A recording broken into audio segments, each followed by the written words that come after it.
Pessoal, boa noite a todos. Eu me chamo Bruno, eu sou aluno do programa de pós-graduação em Química da Universidade Federal do Espírito Santo. Sou orientado pelo professor doutor Paulo Rogério Garcia de Moura e co-orientado pelo professor doutor Paulo Roberto Filgueiras. Justamente hoje eu queria conversar um pouquinho com vocês e apresentar esse artigo para fomentar a questão do ensino de quimiometria, que seria experimento didático de quimiometria para a classificação de óleos vegetais comestíveis por espectroscopia no infravermelho médio, combinado juntamente com a análise discriminante por mínimos quadrados parciais. Um tutorial, parte 5. Então a gente tem aqui a capa do artigo, né, junto com esses autores, que foi o que construíram essa sequência desse tutorial que eu vou apresentar para vocês, publicado na Química Nova. E a gente tem o seguinte: como base de estabelecimentos para a consolidação da quimiometria, a gente tem um grande avanço justamente relacionado à tecnologia e à parte computacional. E isso envolve também, por demanda, o avanço desses instrumentos analíticos que está envolvido isso, junto moderno, né, a questão moderna nessas últimas décadas. E a gente entra também na questão da química analítica moderna, que é o grande cerne da principal da quimiometria, justamente com a seu grande arsenal de instrumentos relacionados a esses instrumentos avançados, que, por sinal, a gente consegue obtenção de respostas instrumentais de natureza multivariada, fazendo assim que grande parte desses dados sejam de forma uni ou multidimensionais por meio, de uma única medida. E assim, como consequência desse avanço, teve um aumento significativo nessa complexidade e da interpretação desses dados gerados por esses instrumentos. E assim houve essa necessidade, propriamente dito, de ter essas informações mais confiáveis e relevantes. Como que eu faço essa análise? De forma rápida e eficiente. Então, assim surgiu, né, a utilização dos métodos quimiométricos de análise. Perante a isso, a quimiometria, justamente, demanda uma formação urgente para estudantes de graduação e pós-graduação, com essa capacitação e treinamento de profissionais da indústria para aplicação da análise de dados multivariados de origem química. Mediante isso, o que ocorreu? Desde 2012, foi criado por pesquisadores uma sequência de tutoriais no periódico da Química Nova para fomentar o ensino de quimiometria, ou seja, para fomentar conceitos básicos da quimiometria e assim estimular o seu uso no tratamento de dados multivariados de origem química. Então foram criados até o momento 4, e esse que eu apresento para vocês será o 5º. Então, uma breve recapitulação: foi criado o tutorial 1, que é o experimento didático de quimiometria para análise exploratória juntamento de óleos vegetais comestíveis por espectroscopia no infravermelho médio e análise de componentes principais, um tutorial parte 1, ou seja, onde nesse tutorial ele apresenta um método de classificação não supervisionado, que seria a análise de componentes principais. No 2, ele faz o experimento didático de quimiometria para calibração multivariada de determinação de paracetamol em comprimidos comerciais, utilizando a espectroscopia no infravermelho próximo, no tutorial parte 2, onde ele faz o uso da calibração multivariada, que é o método da regressão parcial por mínimos quadrados, PLS. No 3, ele faz o experimento didático de quimiometria para planejamento de experimentos, avaliação das condições experimentais na determinação de espectrofotométrica de ferro 2 com a ortofenantrolina, um tutorial parte 3. E o 4 seria o experimento didático de quimiometria para o mapeamento de pellets farmacêuticos, utilizando espectroscopia de imagem na região do infravermelho próximo e resolução multivariada de curvas com mínimos quadrados alternantes, um tutorial parte 4. E assim, esse tutorial que eu explico para vocês, a parte 5, ele vem apresentar um método supervisionado de reconhecimento de padrão, o PLSDA, ou seja, que é a análise discriminantes por mínimos quadrados parciais. E a gente pode definir que os métodos de reconhecimento de padrão ele pode ser diferenciados em duas formas: métodos supervisionados e métodos não supervisionados. A gente tem como método não supervisionado, o que foi aplicado ao tutorial 1 nas análises de componentes principais para explicar a PCA. Diante disso, que foi utilizado a avaliação de óleos vegetais comestíveis por espectroscopia no infravermelho. Já o método supervisionado, que é o que vai abordar nesse tutorial, na parte 5, é uma construção de modelos para classificação. Justamente está aí a diferença. No meu método supervisionado, eu tenho que conhecer algumas características das minhas amostras que vão ser classificadas, e assim prever classe de amostras desconhecidas. Então, como principais métodos supervisionados de classificação, a gente pode determinar análise discriminante linear, o Linear Discriminant Analysis, que é o LDA, o K-vizinhos mais próximos, que é o K-Nearest Neighbor, KNN, o próprio PLSDA, a modelagem independente e flexível por analogia de classe, Soft Independent Modeling of Class Analogy, que é conhecido como SINCA. Então, esses são alguns métodos principais de métodos supervisionados. E nesse tutorial, o PLSDA ele será utilizado justamente para fazer essa classificação de óleos vegetais comestíveis de acordo com a sua origem, da oleaginosa, utilizando assim espectros na região do infravermelho médio. E esses espectros eles foram obtidos justamente por um espectrofotômetro no infravermelho médio com transformado de Fourier, denominado FTIR. Justamente esse método, são vários estudos utilizando, é um método bastante empregado, Então, vários estudos utilizam justamente para classificação de óleos vegetais, classificação da origem da oleaginosa, discriminação entre óleos autênticos e adulterados com óleos vegetais de menor valor econômico.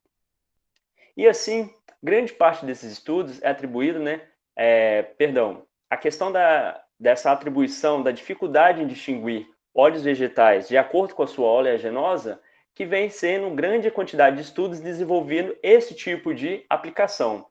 Por quê? Mediante a questão de propriedades físico-químicas semelhantes de um óleo para o outro, a questão até mesmo da análise da composição dos ácidos graxos de um óleo e parâmetros físico-químicos do outro, e esses métodos somente não são suficientes para fazer a sua identificação. Então, requer de métodos mais alternativos, justamente para fazer essa classificação desses óleos vegetais de acordo com a sua oleaginosa. E assim, como um grande atrativo das pesquisas e estudos, ocorre a facilidade da obtenção de espectros no FTIR utilizando o amostrador de reflectância total atenuada, denominado ATR, Attenuated Total Reflectance. E assim, somada ao método de PLSDA, ele traz para quem está fazendo a pesquisa, grandes resultados justamente pela simplicidade da sua execução e do seu curto tempo de análise. Ou seja, eu consigo desenvolver respostas através de segundos. Excelentes resultados justamente na classificação de óleos vegetais e criando assim um perfil espectral com uma impressão digital da minha amostra. Então, a espectroscopia, juntamente com ATIR, FTIR, na região de 4.000 a 400 centímetros a menos 1, o que acontece? É de uma forma mais rápida, não destrutiva, eu não perco a minha amostra, sem ou nenhum preparo de amostra, menor custo em relação a outras técnicas utilizadas, por exemplo, a ressonância magnética nuclear, ou cromatografia, ou justamente outras técnicas que são utilizadas nessa determinação. Também, os seus espectros, eles sofrem informações de ligações moleculares mediante a minha amostra, e assim, com frequências específicas de cada grupo. Justamente pelas frequências que sofrem influência, que são deslocadas pela presença de grupos funcionais próximos por meio dos acoplamentos e assim criando uma impressão digital. E disso, as principais regiões espectrais nessa faixa são em torno de uma impressão digital mediante a 1.200 a 600 centímetros a menos 1. E assim, pequenas diferenças na sua estrutura e na sua constituição da molécula ocorrem mudanças significativas, nesse caso, como a distribuição das bandas de absorção. Então, mediante de tudo que isso foi falado, é um grande atrativo porque essa técnica é largamente utilizada em indústrias e laboratórios de controle de qualidade que faz esse tipo de análise ou até mesmo para atenuação de classes ou que vem fazer qualquer tipo de procedimento. E assim, nesse caso, como atrativo foi falado, somar a utilização do PLSDA, a gente tem que a análise discriminante por mínimos quadrados, denominado PLSDA, é um método de classificação supervisionado. Então, nesse método, a gente determina realmente qual é a classe que pertence à amostra desconhecida a partir de informações fornecidas ao meu sistema.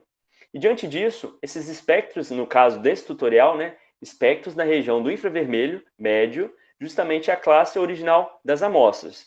Então, a gente tem um lembrete aqui como que métodos supervisionados exigem, sim, o conhecimento inicial sobre as amostras e suas classes, mediante a definição das regras que serão utilizadas para a classificação do que eu quero de acordo.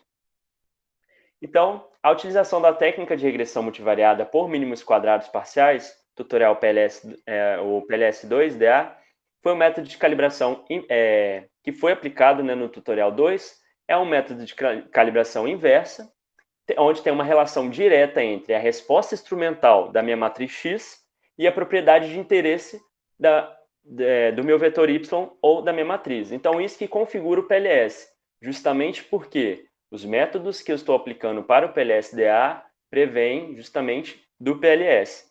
Então, aqui a gente tem um procedimento utilizado para a classificação do PLS-DA, é o mesmo utilizado pelo PLS. E assim, propriedades de interesse em modelos de classificação, tendo a sua variável categórica que descreve a distribuição de classe da minha amostra.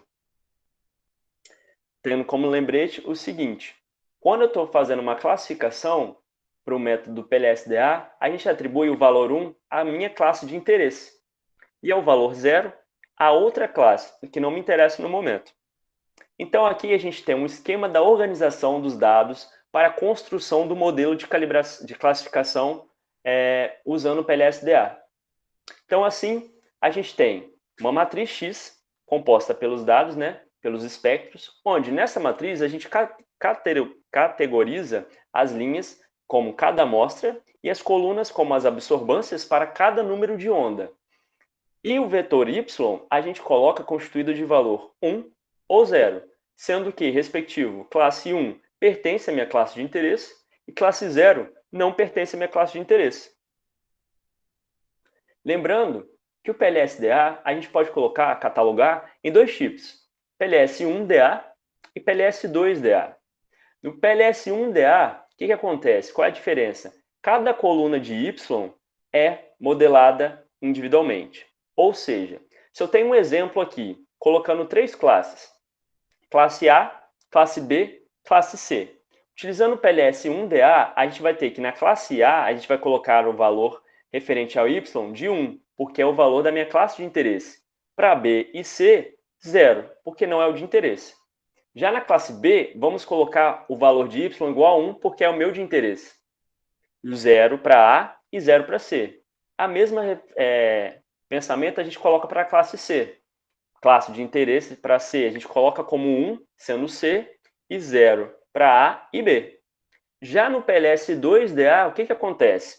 É calculado um único conjunto de scores e pesos justamente para todas as colunas da matriz Y, onde o que acontece? Uma restrição do mesmo número de variáveis latentes para todas as amostras, ou seja, para todas as classes que foram geradas. Então, no caso do PLS2-DA, eu uso um único número de variáveis latentes para todas as classes geradas.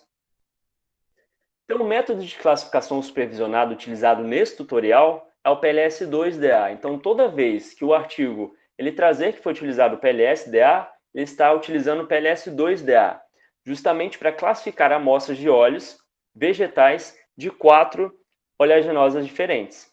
Tudo bem, mas por que não foi utilizado o PLS1-DA? Justamente porque o PLS1-DA seria mais trabalhoso, pois seria necessário o desenvolvimento de 4 modelos, ou seja, como a gente fala que o vetor Y, cada modelo é gerado individualmente, então seria gerado 4 modelos, então seria demandar mais tempo. E disso, o PLS1-DA é utilizado para sistemas binários de classificação.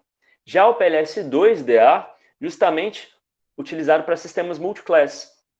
E assim, gerado um único modelo para todas as amostras. Tudo bem. Então, para fazer a questão desse algoritmo, o algoritmo dos quadrados mínimos parciais interativos não lineares, o NIPPLs, Non-Linear Iterative Partial Least Squares, pode ser utilizado justamente pelo método PLS2 para decompor as amostras X e Y. Por que eu estou utilizando isso? Porque, como eu tinha dito, a predição para usar o modelo do PLS-DA vem com base do modelo do PLS. E no modelo PLS eu faço essa decomposição em matriz X e matriz Y. E quando eu utilizo isso, eu utilizo o algoritmo Nipples. Então, o algoritmo Nipples, ele faz essa relação da decomposição das matrizes X e Y. Então, como é que ele faz isso? Através da decomposição, utilizando essas duas equações. Ou seja, a gente tem que, nesse caso, onde T e U são denominados scores, seria a posição, né, das coordenadas, e P e Q, os pesos, e Rx e Ry, os resíduos de cada matriz que não foram modeladas. Os resíduos da matriz que não foram modeladas. E os pesos W, os pesos de W, que é denominado weights, do método PLS, são calculados proporcionalmente à covariância entre os blocos de X, que foi gerado, e o bloco de Y, através dessa equação, onde a gente utiliza matriz transposta de X vezes U, dividido pela norma de X transposto vezes U, perdão. E assim a gente consegue o peso W. Lembrando que a matriz de scores T é estimada justamente pela combinação linear de X com a matriz de pesos W no modelo do PLS. E assim, os scores são justamente calculados ao mesmo tempo, simultaneamente, através da decomposição das matrizes de X e Y, reunindo assim os vetores da coluna da matriz W, que denotam as direções das variáveis latentes encontradas, através da equação número 4, ou seja, a matriz de scores T é igual a X vezes W.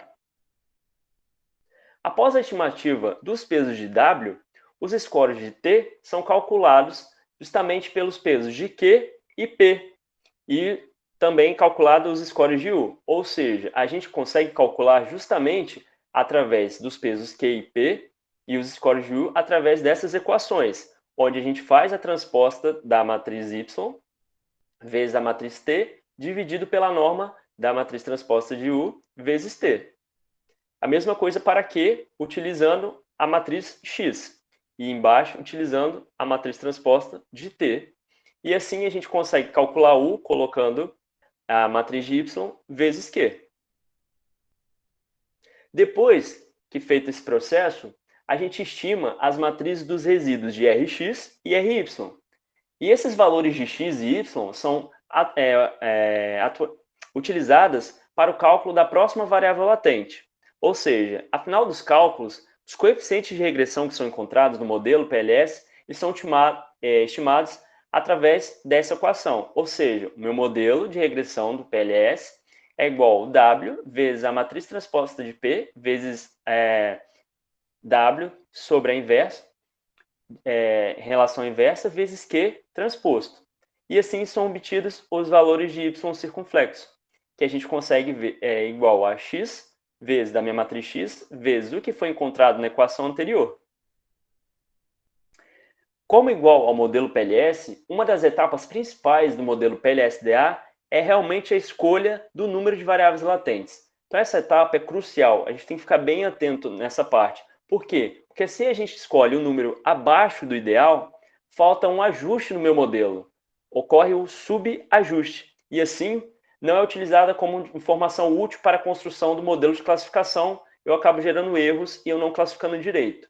De novo, tem que prestar atenção porque agora, se eu escolho um número excessivo de variáveis latentes, ocorre um sobreajuste. E com isso, incorporam-se ao meu sistema de classificação informações que não são relacionadas justamente à propriedade de interesse, podendo colocar ruídos espectrais. Então, essa etapa para a determinação das variáveis latentes é de grande valia e de grande importância na determinação do meu modelo. E como é que a gente faz isso? Na escolha dos números de variáveis latentes, através do método da validação cruzada. Então, a validação cruzada, ela consiste nas seguintes partes. A gente coloca aqui parte das amostras referentes ao meu conjunto de calibração e treinamento é separada, utilizada para validação interna. E assim, a gente faz a construção do modelo de treinamento, utilizando diferentes números de variáveis latentes, fazendo assim a previsão das minhas amostras, de validação interna. Depois, mediante, a gente faz a questão dos erros obtidos, são armazenados, e esse processo é repetido até que todas as amostras de treinamento sejam previstas. E assim, enquanto no PLS, a diferença, né, da avaliação cruzada do PLS-DA para o PLS, o que ocorre? No PLS são avaliados os valores de erros médios quadráticos justamente para a validação cruzada, que é denominado RMSECV, fazendo assim, encontrando o número ideal de variáveis latentes. Quando a gente coloca no contexto da PLS-DA, a gente escolhe o número de variáveis latentes através da estimativa da porcentagem das amostras classificadas corretamente em cada classe da validação cruzada. Então, a gente consegue ver nesse quadro, nessa figura, uma porcentagem média das amostras classificadas corretamente em função do número das variáveis latentes, onde, se a gente escolher muito abaixo, a gente ocorre um subajuste, se a gente escolher muito acima, a gente coloca um sobreajuste. Então, essa parte seria o ideal para denominar o número de variáveis latentes para o meu modelo de PLS-DA. Então, a gente tem um gráfico relacionado à porcentagem média das amostras classificadas corretamente sobre o número de variáveis latentes. Então, é aqui que difere o PLS do PLS-DA, porque no PLS-DA, como já foi dito, a gente escolhe a porcentagem média das amostras classificadas corretamente. Então, pela equação 9, a gente consegue fazer o resultado da minha matriz de y circunflexo. Então, nesse caso, a gente pega de x vezes a propriedade do PLS, que realmente, de fato, representa a previsão da classe a qual pertence cada amostra que eu estou avaliando. E assim, a gente consegue encontrar uma variável categórica, que é modelada, de uma maneira contínua. Então, na prática, o que a gente consegue? Os valores previstos não são exatamente 0 e 1, como foi dito. Só que devido a isso, a gente tem que estabelecer a necessidade de um valor limite, ou seja, de um limiar justamente entre as classes para a gente definir qual amostra pertence a qual classe. Então, a gente estima valor por estatística bayesiana ou justamente por curvas ROC, Receiver Operating Characteristic. Então, a gente tem uma figura de distribuição dos valores previstos de y para a determinação do valor limite entre as classes 1 e 0, seguindo assim a estatística bayesiana, onde tem essa linha tracejada que representa o limiar ótimo entre a discriminação de uma classe e a outra. Então, aqui nessa figura, a gente tem de azul está relacionado à classe 0 e de verde está relacionado à classe 1. Então, de início, é construído um modelo de histograma de valores previstos para y circunflexo para amostras de classe 0 e 1. E assim a gente faz o ajuste dessa distribuição normal justamente para cada uma dessas classes. Então, faz o uso da distribuição para calcular a probabilidade da minha amostra a qual pertence, se pertence à classe 1 ou se pertence à classe 0, em função do valor previsto pelo modelo.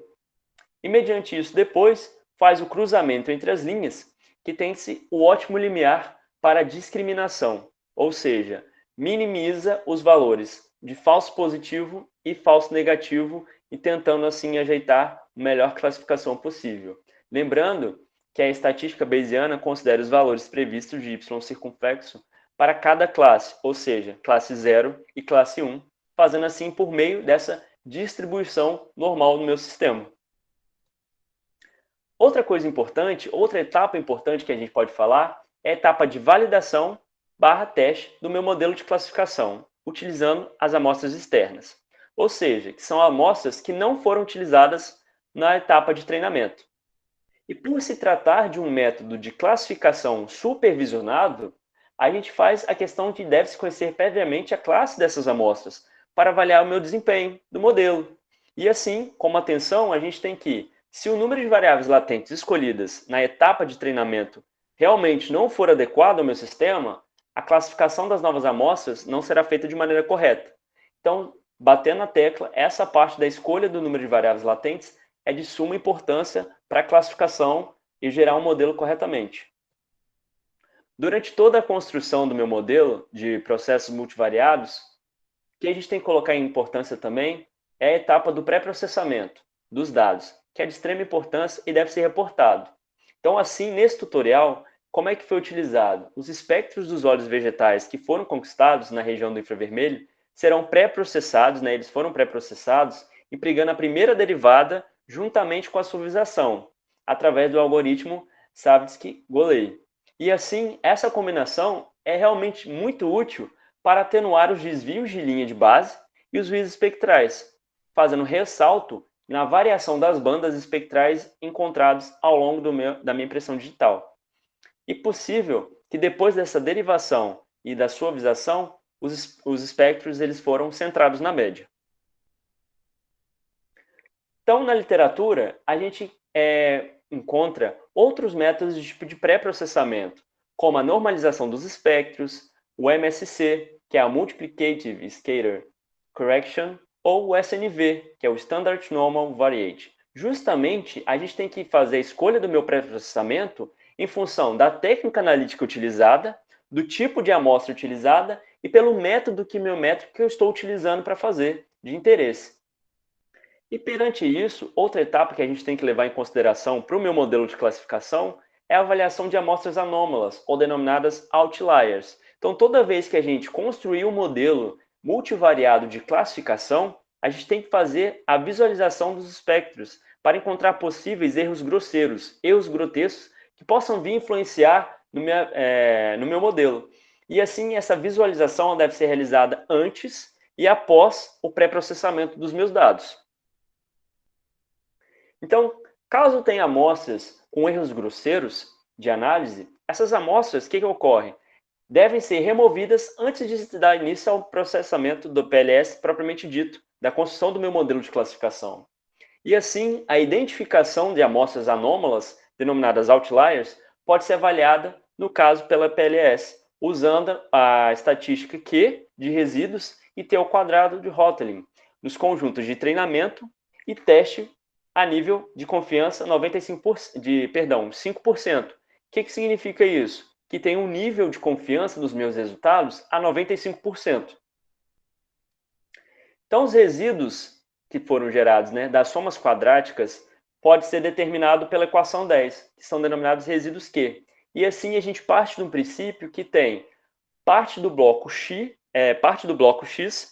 não modelada pelo método do PLSDA. Então, Q dos resíduos Q é calculado para cada amostra através dessa equação, onde a gente tem que RI é a I' da matriz de resíduos Rx, que foi gerada lá da equação 1 que foi mostrado. Já a medida para T ao quadrado de Hotelling está relacionada com a distância de uma amostra até o centro dos seus dados. E seu cálculo é mediante a equação 11, onde a gente coloca essa equação. E assim a gente tem que o T é a matriz de scores das amostras do conjunto de treinamento, com I, amostras e R variáveis latentes, onde TI é a I' da minha matriz T, no meu contexto gerado. O valor crítico encontrado, que é o T ao quadrado, é calculado com a suposição desses scores que apresentam uma distribuição normal, onde representa um nível de significância adotado como 5%. Então, a gente tem a equação 12, onde a gente consegue calcular o valor crítico, para fazer o limite das minhas amostras, onde F é o valor tabelado da distribuição de F, com R e IR denominados graus de liberdade.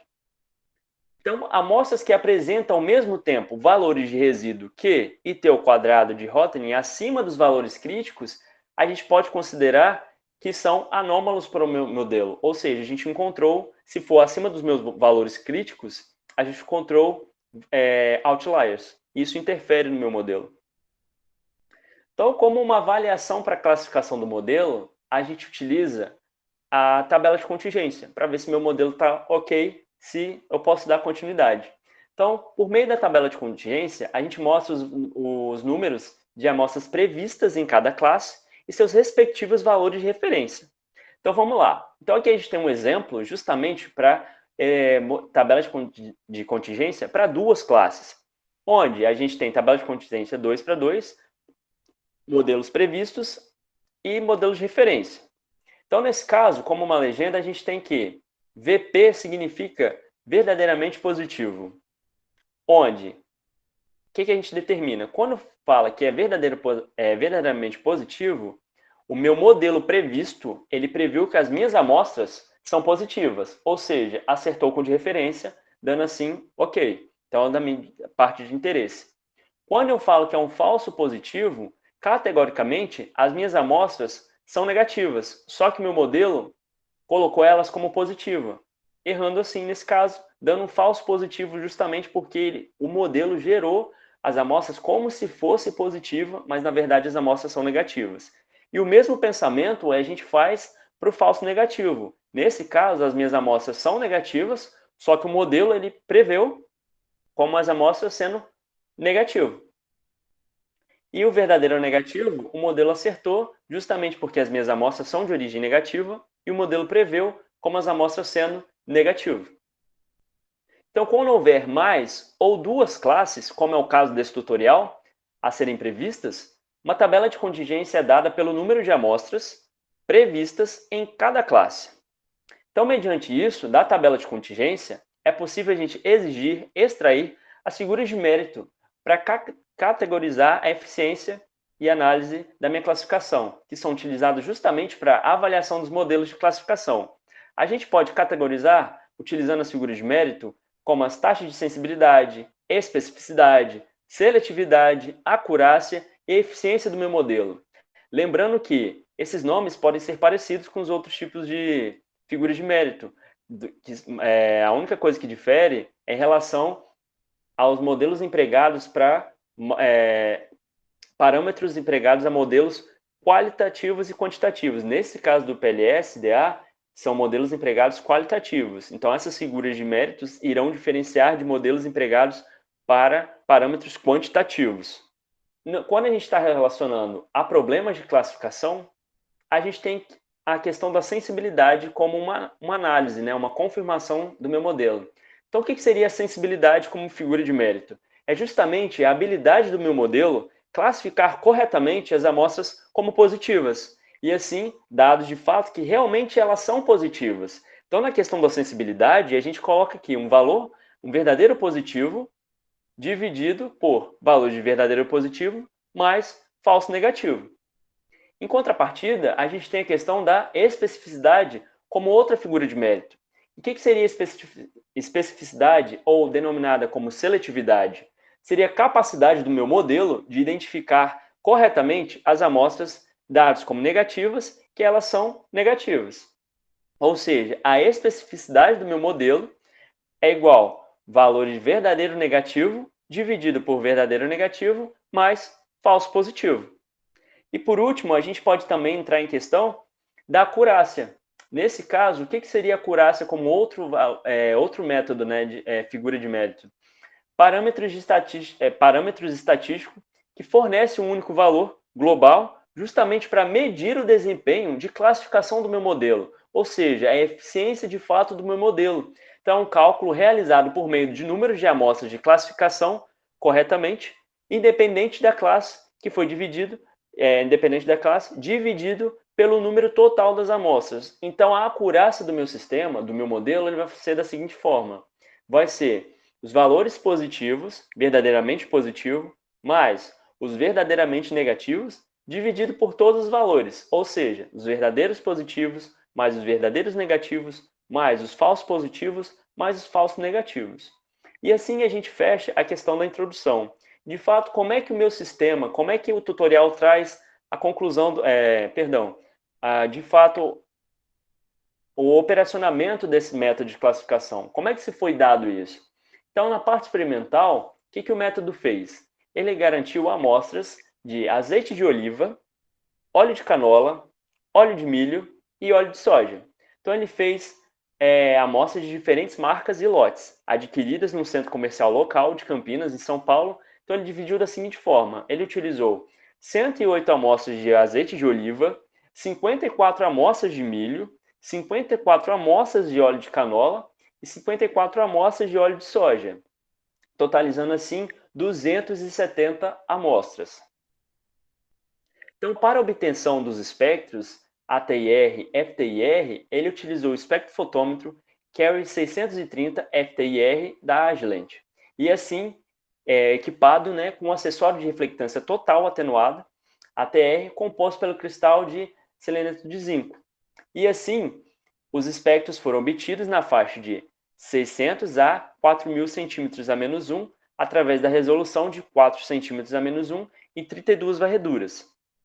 Entre a aquisição dos espectros, o dispositivo de amostrador ATR ele foi limpo com acetona e algodão justamente com limpeza monitorada para não ter interferência de uma leitura entre uma amostra e outra, acarretando assim problemas na leitura do espectro. E também, antes da leitura de cada amostra, o espectro do ar foi tirado, justamente considerado como branco, assim, para separar na hora do processo da leitura. Então, como softwares e algoritmos utilizados justamente para fazer esse método de classificação, esse tutorial, foi utilizado em um ambiente computacional denominado MATLAB, que é um programa dos Estados Unidos. E assim, o conjunto de dados que foram utilizados nesse tutorial e as funções, mediante a rotina, a gente encontra no site, né, do GitHub, que é um site open source, justamente para depósitos operacionais de computadores, de dados computacionais. Então, nesse tutorial, a gente encontra o passo a passo presente junto ao arquivo com as amostras para fazer a classificação desses óleos vegetais. E agora eu vou mostrar para vocês no ambiente do MATLAB, para ficar uma forma mais dinâmica, para ver como é que é feito cada passo que eu havia explicado na introdução. Então, só um minuto que eu saio da apresentação, venho aqui, vou deixar linkado aqui na descrição do vídeo, onde vai estar descrito, né, o link, justamente para conseguir baixar as amostras junto com as rotinas, junto com a rotina do script para colocar no MATLAB e as funções que foram utilizadas. Então, nesse caso, eu vou fazer a classificação das amostras utilizando o MATLAB 2017B. Então, já está o script prontinho aqui, vou rodar com vocês, explicando passo a passo do que foi feito. E nesse caso, o que acontece? O meu computador ele tem um processamento bem antigo, mas eu consegui rodar as amostras nele, então vai ter etapas que, como por exemplo a validação cruzada, que vai demandar mais tempo. Mas isso é de processador para processador. Mas eu consegui rodar tranquilo aqui, ele só demorou um momento, né? Justamente por causa disso, mas mediante ao processamento de outros computadores, vai de maneira mais rápida. Então, o que a gente faz? Primeiramente, essa rotina está toda completinha aqui no GitHub, não tem dúvida nenhuma, é bem tranquilo, é bem simples de entender, passo a passo. Então, vamos lá. Então, nesse caso, a gente está fazendo um experimento, né, o tutorial, justamente para classificar os óleos vegetais comestíveis pela espectroscopia médio combinado com a análise discriminante dos dados espaciais, ou seja, o PLSDA. Então, justamente, o que a gente faz de primeira? A gente faz o carregamento das minhas amostras. Então, eu venho, seleciono aqui esse comando e rodo justamente para carregar as minhas amostras, para trazer para o Workspace. Então, as minhas amostras estão aqui. No caso da matriz X, que é os espectros, e o num, que é a absorbância. O número de onda, perdão. Depois que eu carreguei as minhas amostras, a gente vai fazer a construção do meu espectro.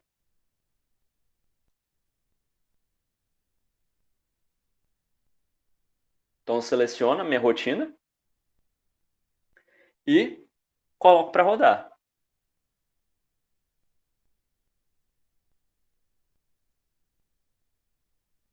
E assim é gerado o gráfico do meu espectro, justamente de acordo com o que foi gerado no artigo, no banco de dados do artigo.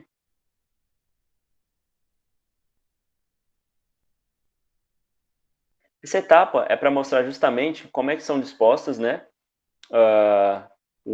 as absorbâncias mediante aos espectros que foram retirados.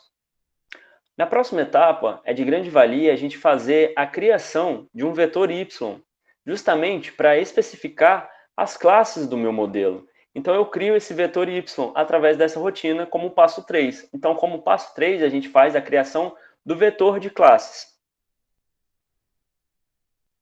Então, eu venho e coloco para rodar. Então, ele cria o vetor Y, que está aqui na minha janela, no meu Workspace. Depois disso, tem a importância de fazer o corte, né, justamente para evitar as linhas de ruído, partes do meu espectro que não tem dados químicos, parte do espectro que tem pouca variação, e assim acaba acarretando na minha classificação. Então a gente também faz esse corte do meu espectro justamente para trabalhar de uma forma mais bacana, de uma forma mais límpida, assim, que não venha acarretar erros no meu sistema. Após isso, a gente faz a separação das amostras de treinamento e teste. Quando a gente olha na rotina ele coloca como método de calibração e método de validação. Amostras separadas para calibração, perdão, e amostras separadas para validação. Só que ao decorrer do tutorial do artigo, justamente no artigo ele traz a rotina passo a passo, assim como está descrito aqui, ele coloca amostras de treinamento e coloca amostras teste. Então, toda vez que aparecer amostras de treinamento, eu estou falando das minhas amostras denominadas para o processo de calibração. E toda vez que eu fizer amostras relacionadas a teste, estou falando de relacionadas às minhas amostras para validação do meu sistema. Então, a gente faz essa separação. Ele utilizou o método Kennedy-Stone, justamente para fazer essa seleção, onde ele seleciona as amostras onde tem mais representatividade, justamente para não ter erro. Então, ele fez a determinação de 70% das minhas amostras para para treinamento, e o restante, 30%, para teste. Então, a gente roda e ele vai fazer essa separação. Então, ele fez a separação aqui, ó, já apareceu. De xcal para calibração, as amostras de y, amostras de x para calibração e as amostras de x para validação, no caso treinamento e teste, e as amostras de y para calibração e as amostras de y para validação, no caso de treinamento e teste. Após disso, depois dessa separação pelo método de Kennedy-Stone, a gente vai plotar os gráficos de calibração e validação justamente após essa seleção da região espectral que a gente fez nessa faixa aqui, ó, que está aparecendo no script. Então a gente faz justamente para ver como se comporta as minhas amostras no espectro, né, de calibração e como se comporta as minhas amostras no espectro de validação. Então a gente roda.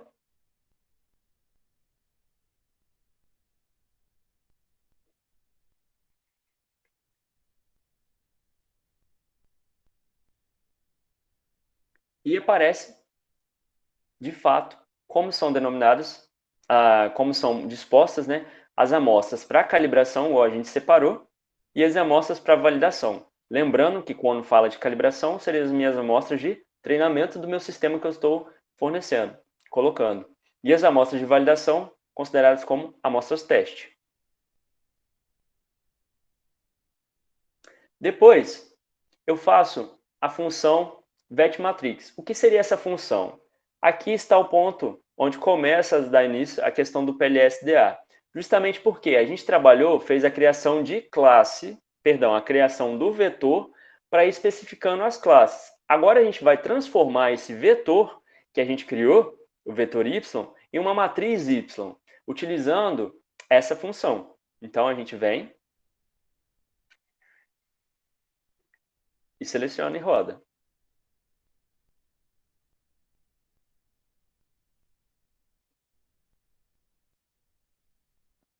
Criando a matriz y. Após a gente fazer esse processo da criação da matriz y, é necessário, como foi dito anteriormente na introdução, fazer o pré-tratamento desses espectros. Justamente para quê? Para diminuir as linhas de base, o ruído espectral, o espalhamento de luz, para deixar em evidência as regiões de variância, de variedade linear, né, dos espectros.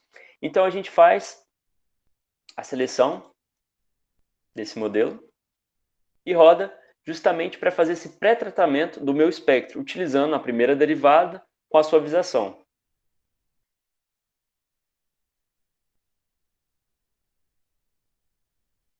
Após feito esse processo, a gente vai plotar os gráficos justamente para ver como se comporta o espectro das matrizes que foram destinadas justamente para o método de calibração, para para as amostras de calibração, que é o treinamento, e como ficou, após a suavização, né, e a primeira derivada, as amostras, como ficaram, né, as amostras de teste. Então, isso é a etapa 8. Então, plotar as matrizes de calibração e validação processadas para visualização do processamento espectral que foi empregado.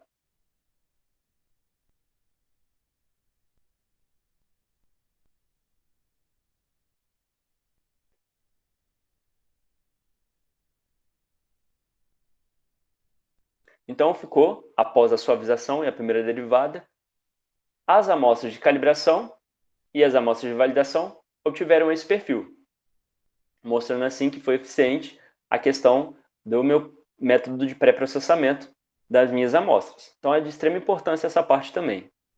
Agora aqui, a partir dessa etapa, que foi surgindo a dúvida de quando eu comecei a fazer o roteiro, né, fazendo um script, né, mediante a apresentação, para testar. Que eu senti um pouco de dificuldade nessa parte do input, que era onde eu não tinha conhecimento. E é aqui que ele começa justamente a fazer a validação cruzada para determinar o número de variáveis latentes do meu sistema. Então, essa etapa vai demandar um pouco de tempo, justamente pelo processamento do meu computador. Mas ocorre de maneira bem tranquila. Então, aperto o F9 para rodar. E ele começa a fazer a construção dos modelos da validação. Lembrando que essa etapa, o que ocorre? Ele faz isso, ele separa de uma maneira aleatória, como ele separa as amostras de treinamento. Digamos assim que ele separa 30% das amostras de treinamento de forma aleatória. Ele faz isso 10 vezes. Então, ele repete esse processo 10 vezes.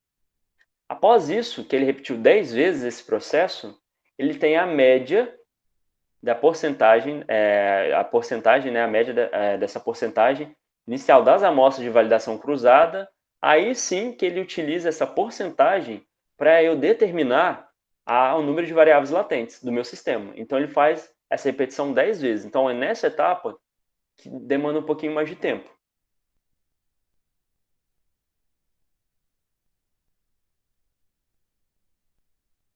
Agora, ele gera esse gráfico justamente com as porcentagens das amostras que foram classificadas em torno aqui de 98%.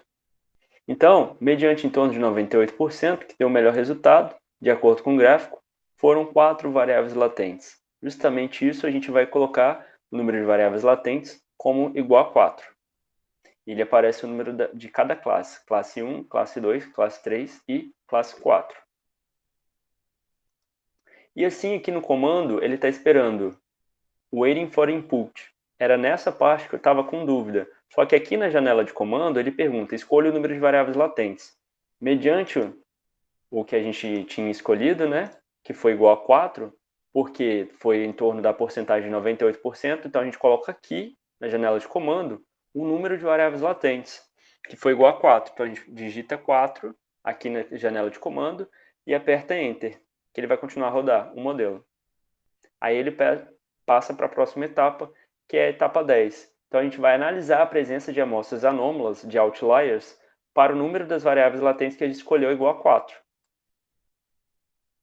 Então a gente vem, seleciona esse script e aperta F9. E aqui a gente pode perceber que 1, 2, 3, 4, 5 amostras foram consideradas como outliers, ou seja, foram acima dos valores limite impostos de Q e T. Então, essas 5 amostras são consideradas como amostras anômalas do meu sistema. Então, como próxima etapa, para não interferir, a gente tem que retirá-las e fazer uma nova classificação mediante a validação cruzada e achar de novo o número de variáveis latentes no meu processo. Então, a gente fez para as amostras de treinamento, de calibração, utilizando, encontrando, 5 amostras anômalas no meu sistema.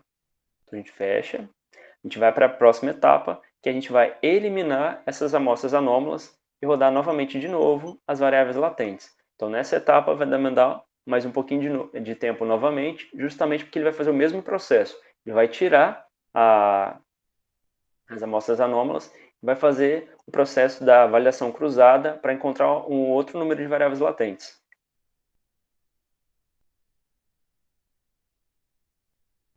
Então venho e aperto F9 novamente.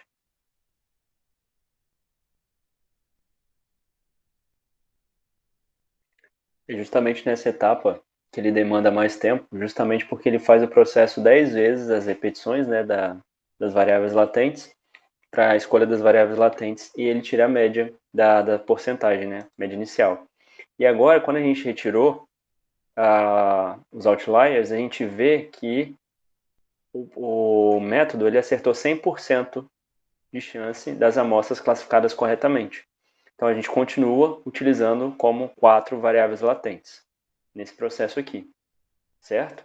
Então, a gente vem, deixa eu fechar, e na mesma coisa ele está perguntando o rating esperando pelo input, para o fomento do número de variáveis latentes. Então, eu coloco 4 novamente, porque foi o que me apresentou o melhor número de porcentagem, né, uma melhor porcentagem. Nesse caso, coincidiu de eu não ocorrer variação do número de variáveis latentes perante a retirada de amostras de outliers, mas não é sempre assim. Então, por isso que a gente tem que fazer novamente, assim que a gente tira os outliers, de novo tem que fazer o processamento para validar, né, para ver realmente de novo o número de ideal de variáveis latentes. Então, a gente vem, coloca 4 e aperta Enter. Pronto, agora a gente está pronto para a próxima etapa, que é fazer essa análise novamente da presença de amostras anômalas no processo, só que no conjunto de treinamento ou calibração, né? Então a gente vem, seleciona a função e aperta F9.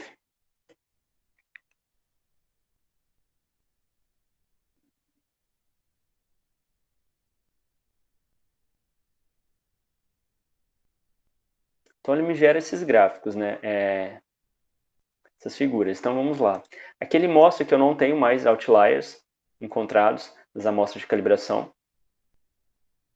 nesse processo, dividida em classe 1, classe 2, classe 3, classe 4, né, que são os dados referentes. Então aqui eu não tenho, acima do meu limite, né, os valores iniciais dos limites, não tem outliers, ele conseguiu tirar, então nas amostras de calibração também não tem.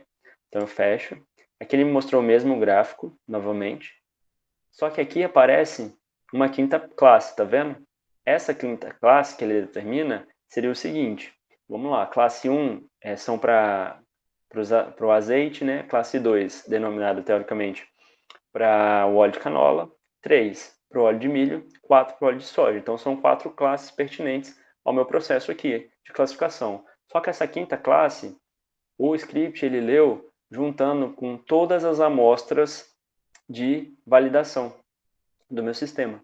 Então, essa quinta classe entraria como um conjunto inteiro de todas as amostras do meu do sistema de validação. Então, por isso que ele colocou como uma quinta classe. Mas ele não criou uma quinta classe do nada, ele só interpretou que as amostras que foram utilizadas para validação, um conjunto inteiro de cada classe, foi utilizada aqui. Ele mostra também as amostras de validação que foram utilizadas, né? Gerando um gráfico através dos resíduos Q e os resíduos de Holly tem T ao quadrado. Aqui não tem nenhum valor acima do crítico, né? Justamente o mesmo gráfico que foi gerado anteriormente, mostrando, né, que não tem outliers nesse momento mais. Não tem nenhuma amostra anômala. Então, a próxima etapa é fazer o cálculo final do meu modelo, né, de fato do PLSDA. Então, a gente vem, seleciona o script e roda.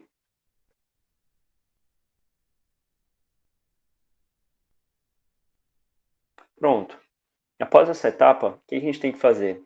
A gente tem que calcular os valores de previsão justamente das minhas amostras de validação como etapa seguinte e depois plotar esse gráfico.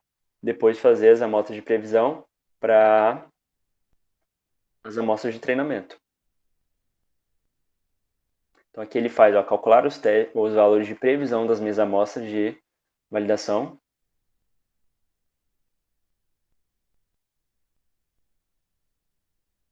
Aperta F9.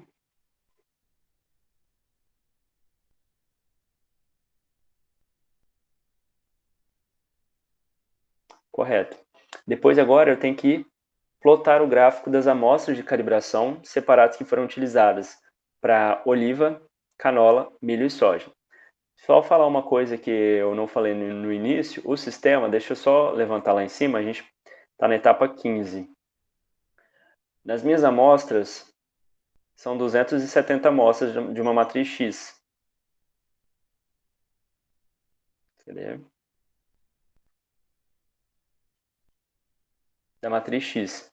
O que ocorre? Essas 270 amostras foram dispostas da seguinte maneira. Da linha 1 até a linha mais ou menos 108, são as amostras denominadas para azeite de oliva. Da linha 109 até a 162, são as amostras denominadas para óleo de canola, perdão.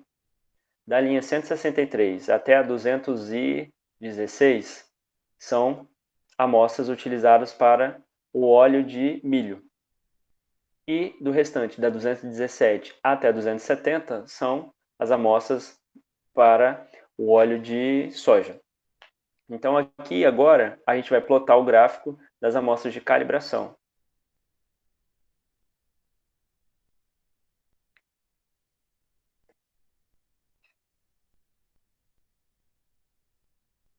Então, ele plotou separado, né? Quais foram as amostras de oliva, canola, milho, soja, sem a presença de outliers, justamente para ver a disponibilização dos dados de cada amostra.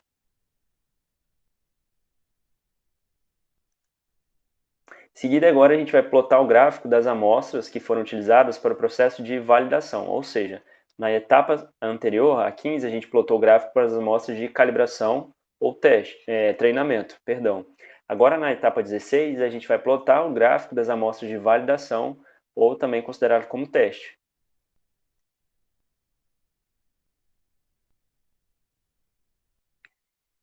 E F9 novamente.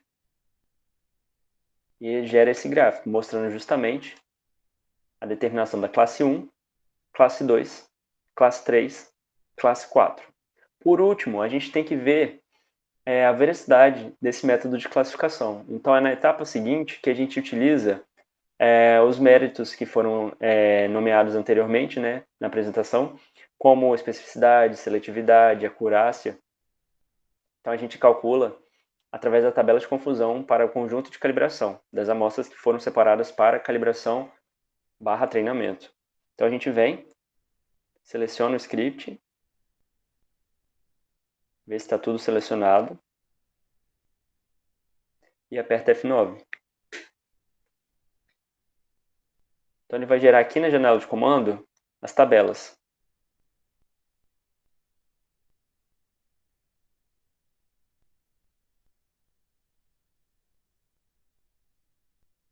Então, como é que foi disposto nesse caso aqui?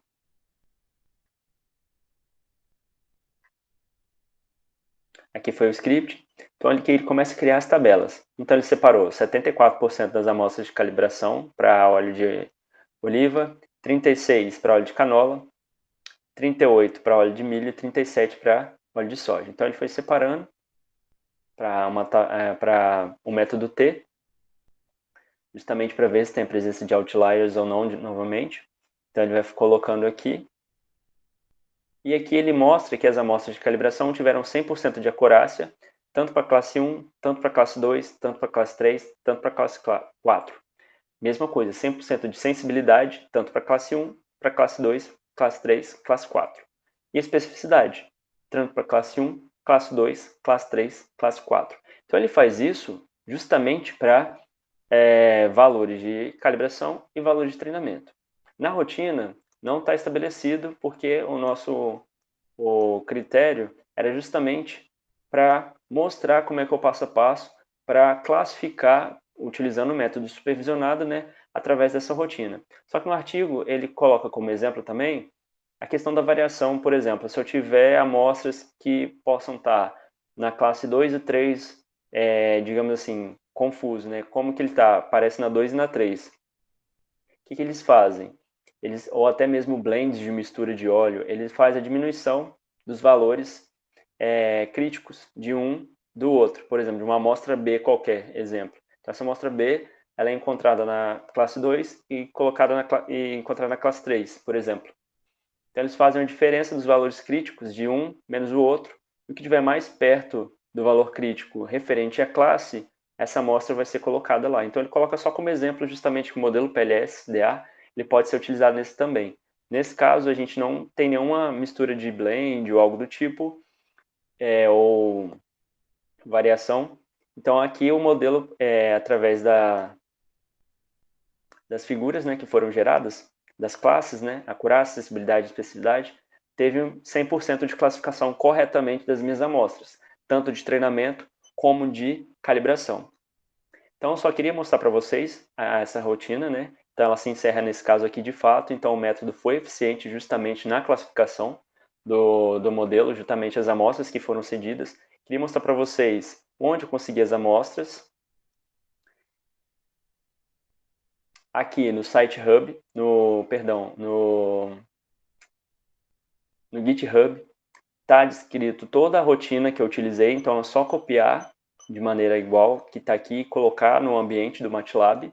Então toda a rotina está disposta aqui. Justamente aqui. Tá. Todas as funções que foram utilizadas para o processamento da classificação. O tutorial, que é a rotina que eu mostrei, está aqui. As amostras, ela também eu consigo baixar o código, então as amostras estão aqui, as funções estão aqui, então está tudo aqui nesse endereço que vai estar linkado na descrição do vídeo.